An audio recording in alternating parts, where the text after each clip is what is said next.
So guys, ayan, dahil marami tayong tuyo at saka daing, magluluto tayo ngayon ng danggit.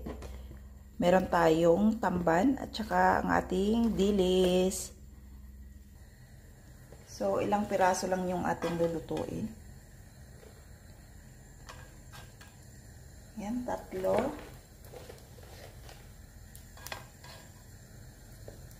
Kasi mangangamoy for sure ang ating bahay. Ayan. Tsaka ilang pirasong dilis. So, okay na yan. Solve na to, guys. So, ayan na siya. Umaamoy ng ating bahay. Ayan na yung ating danggit. Sana lang hindi umakyat yung ating mga mahal na biyanan.